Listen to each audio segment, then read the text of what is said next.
राधा रानी कहती है, री सखियों तुम और मैं एक ही हैं, इसीलिए जो प्रेम मेरे हृदय में है वो प्रेम तुम्हारे हृदय में है।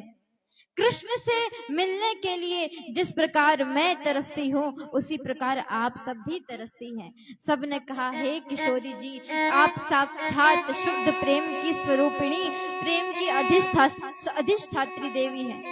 संसार में आपके अतिरिक्त प्रेम तत्व को कोई नहीं समझा सकता, कोई नहीं समझ सकता। हे स्वामिनी जू, हम आपकी शरण में हैं, आप हम पर कृपा करके हमें भी अपने स्वामी की सेवा का सौभाग्य प्रदान कीजिए। गोपियों ने कहा कि स्वामिनी सेवा का सौभाग्य दो। तब श्री राधा रानी ने कहा, हे सखियों, श्री कृष्ण सारे संसार के स्वामी हैं, जैसे मेरे हैं वैसे ही तुम्हारे भी हैं, किंतु कृष्ण को पाने के लिए तपस्या करनी पड़ती है, इसीलिए चलो तुम और हम साथ में तपस्या करती हैं। हेमंत मास में मार्गशीर्ष के महीने एक पूरे मास का हमको व्रत रखना पड़ेगा। उस पूरे महीने सुबह प्रातः काल ठंडे पानी में यमुना जी के शीतल जल में स्नान करना पड़ेगा। फिर बालू की उमा देवी की मूर्ति बना करके भगवती की पूजा करके भगवती को प्रकट करना होगा, प्रसन्न करना होगा। तब भगवती हमें श्री कृष्ण की प्राप्ति का वरदान देंगी और हम श्री कृष्ण को प्राप्त कर सकेंगे। सखियों ने कहा, हे स्वामिनी जो, आगे से आप हैं, पीछे से हम हैं, जो भी आप कहेंगी हम वही करेंगी। और तब सुखदेव जी महाराज कहते हैं, वृंदावन में समस्त भगवती गोपियों ने यमुना जी के तट पर भगवती कात्यायनी की सेवा के लिए, कृष्ण को पाने के लिए तपस्या प्रारंभ कर दी। हेमंते प्रथमे मासी नंदा ब्रज कुमारिका चेरुर हविष्यम भुंजाना कात्यायन्यर्चना व्रतम। हेमंत ऋतु में भयंकर शीत में वृंदावन की गोपियां सुबह प्रातः काल ब्रह्म मुहूर्त में उठ करके यमुना किनारे जाती हैं, शीतल जल में स्नान करती हैं, तट पर आकर बालू से देवी की मूर्ति बनाकर हाथ जोड़कर मांगती हैं, हे देवी कात्यायनी महामाये महायोगिन्यधीश्वरी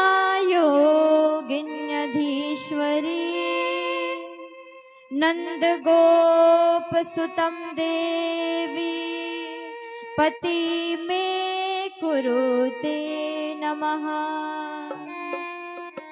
हे माता पार्वती, हे माता उमा भगवती, हमारी यही मनोकामना है कि भगवान श्री कृष्ण ही हमारे पति बने, श्री कृष्ण ही हमारी आत्मा के स्वामी हैं, श्री कृष्ण ही हमारे जीवन के स्वामी हैं। श्री कृष्ण की सेवा के लिए हमने शरीर धारण किया है और हे भगवती, श्री कृष्ण की सेवा करते करते ही हमारा शरीर समाप्त हो जाए।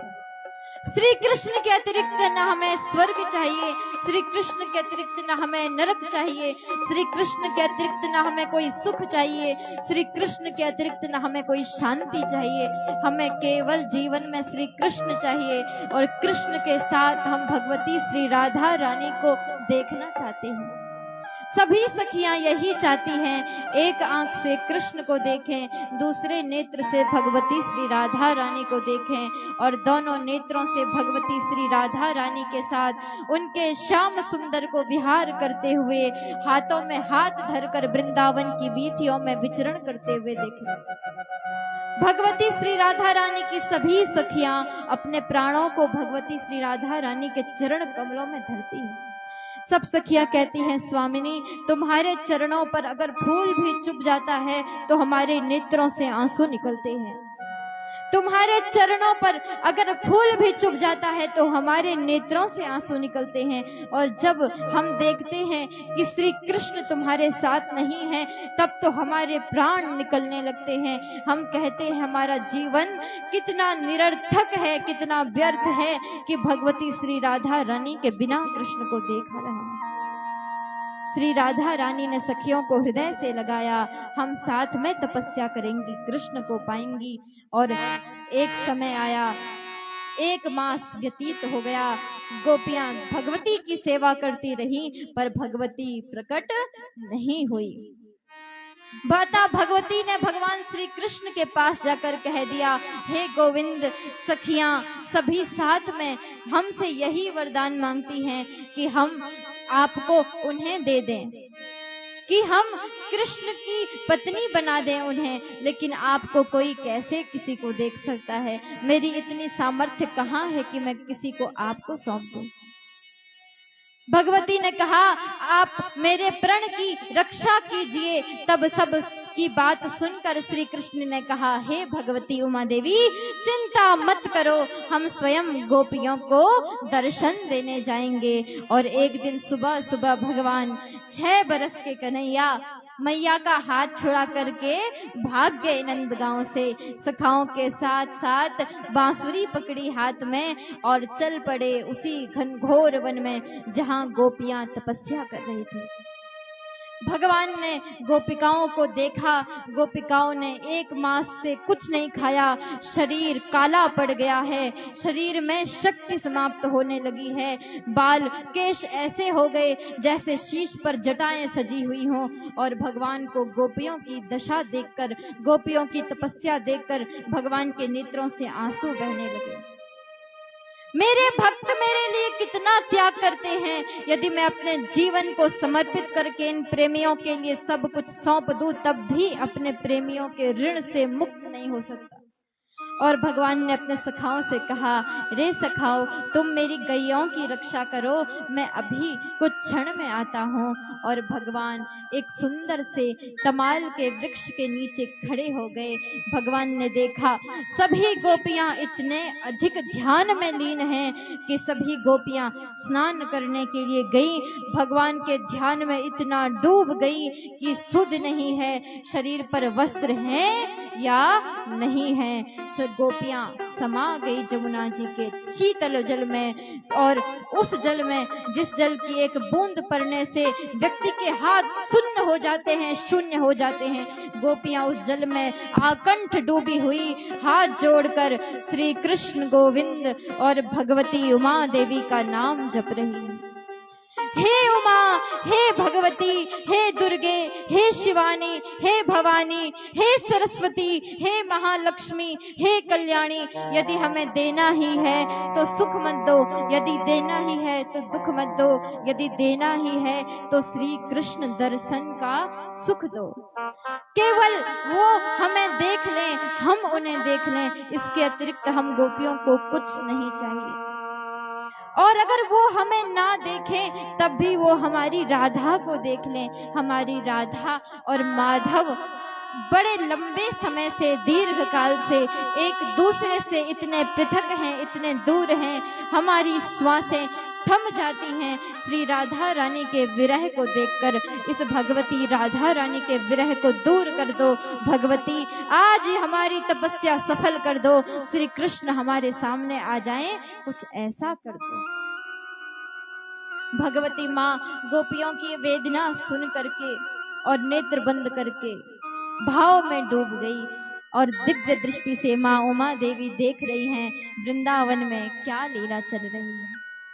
माँ उमा देवी नेत्र बंद करके देख रही हैं वृंदावन के सघन वनों में समस्त गोपियां भगवान के ध्यान में इतनी डूब गई, शरीर पर वस्त्र नहीं है, और जमुना में समा गई, जमुना में स्नान करने लगी। भगवान ने देखा मेरी गोपियां इतने अधिक तप के शिखर पर पहुंच गई हैं, जब देह का भान व्यक्ति भूल जाता है, जब केवल शरीर में अपने स्वामी की, अपने आराध्य की, अपने इष्ट की ही स्मृति रहती है, जब कोई भी किसी प्रकार का होश नहीं रहता, केवल और केवल अपने स्वामी में ही भक्त रम जाता है, समाप्त हो जाता है। आज गोपियां समाप्त हो गई, आज गोपियां मिट गई, मर गई, और सब की सब अमर हो गई कृष्ण के प्रेम में, कृष्ण के ध्यान में। भगवान श्री कृष्ण ने देखा मेरी सखियां इतना अधिक प्रेम करती हैं, लेकिन किंतु इस परंपरा को यदि समाप्त नहीं किया गया, कल के दिन भागवत कथा होगी और इतिहास के वक्ता यही कहेंगे कि जिस प्रकार यमुना में गोपियों ने निर्वस्त्र स्नान करके गोविंद को पाया, हमें भी नदियों में निर्वस्त्र स्नान करना चाहिए।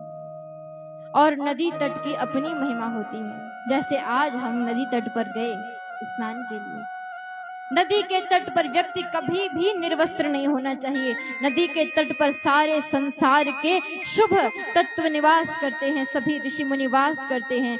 नदी के तट पर व्यक्ति को कभी भी अपमार्जक लगा करके, साबुन लगा करके, शैम्पू इत्यादि लगाकर कभी स्नान नहीं करना चाहिए।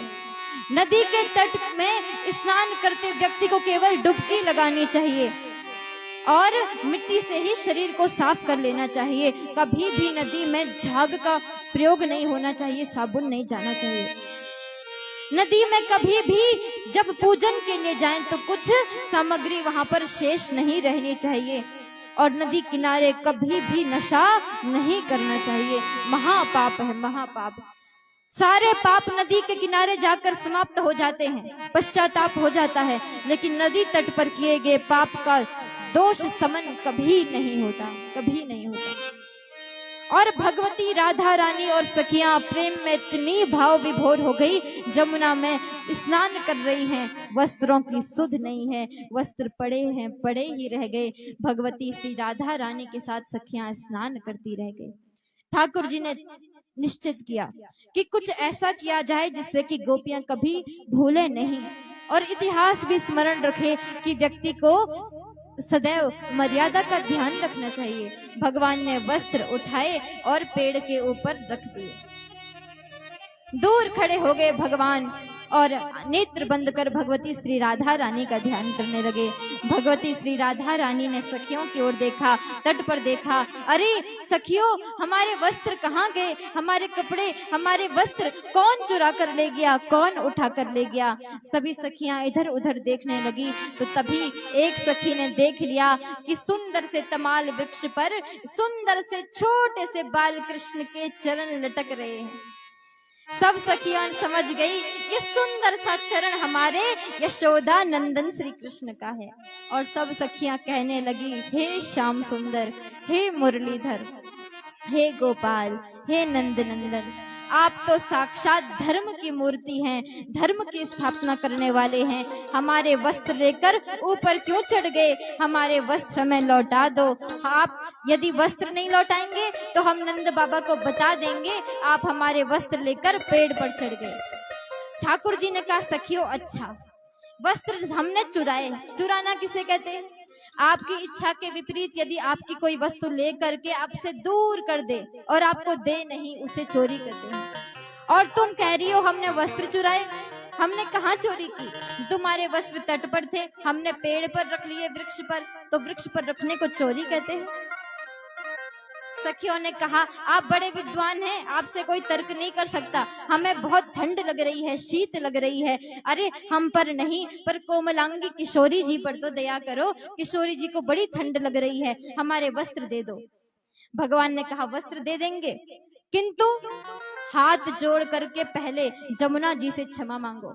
पहले यहाँ के समस्त देवताओं से क्षमा मांगो, आकाश में सूर्य से क्षमा मांगो, चंद्र से क्षमा मांगो, क्योंकि जब तुम यहाँ पर स्नान करने आई थी निर्वस्त्र हो गई, तुमने देखा नहीं सखियो। आकाश में सूर्य थे, आकाश में चंद्र था, समस्त ग्रह तारा मंडल थे, पवन चल रही थी और यमुना जी विराजमान थी। स्थान देवता थे, ग्राम देवता थे, सबके सामने, और तुमने ऐसा विचार कैसे कर दिया कि यहाँ कोई नहीं?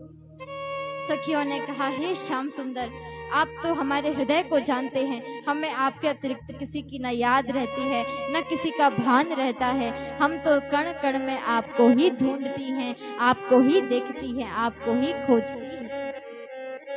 इसीलिए हमें क्षमा कर दीजिए। किंतु हे श्याम, हम जानते हैं आपके ही नेत्रों में सूर्य है, आपके ही नेत्रों में चंद्र है, आपके ही रोम रोम में सारा ब्रह्मांड समाया है। हम किसी और देवता को प्रणाम नहीं करती, हम सब हाथ उठा करके आपके चरणों में नमस्कार करती हैं। हे कृष्ण, हमारा दोष समन कर दीजिए, शांत हो जाइए, क्षमा कर दीजिए। कान पकड़कर कहती हैं, आगे से भक्ति में इतना भान भी रखेंगी कि शरीर पर वस्त्र है या नहीं इसका ध्यान रखेंगे। तब कृष्ण प्रसन्न हो गए, अपने कंधे पर सखियों के वस्त्र रखकर जो वस्त्र जिस सखी का था उसे सौंप दिया, छोटे से 6 वर्ष की कन्हैया, और कहने लगे, हे मेरी भगवती गोपियों, अनंत काल तक भी तुम्हारे प्रेम का ऋण हम नहीं चुका सकेंगे, क्योंकि इस जन्म की नहीं, तुम्हारी जुगों जुगों की तपस्या है। तुम हमारे लिए जितना रोती हो, हम तुम्हारे एक एक आंसू पर अनंत कोटि ब्रह्मांड न्यौछावर कर सकते हैं, अपने आप को सौंप सकते हैं, तुम्हारा दास बना सकते हैं। किंतु भगवती गोपियों, प्रतीक्षा करो, शीघ्र शरद ऋतु आएगी, जब हम 9 वर्ष के हो जाएंगे वृंदावन में, तब महारास मंडल में सारे संसार के प्रेमी एकत्र होंगे और हमारे साथ महारास होगा। तब भगवती श्री राधा रानी सुंदर वस्त्रों को धारण करके, भगवती की पूजा करके, और भगवती माँ ने प्रकट होकर के आश्वासन दिया है, हे राधे, आपका संकल्प पूर्ण होगा, आपकी पूजा सफल हो गई। बोलिए भगवती माता की। और भक्तों, ठाकुर जी अपने सखाओं के साथ चले गए, स्वामिनी श्री राधा रानी अपनी सहेलियों के साथ चली गई, और अनंत काल तक बड़ा समय बीत गया, और तब वो सुंदर समय आ गया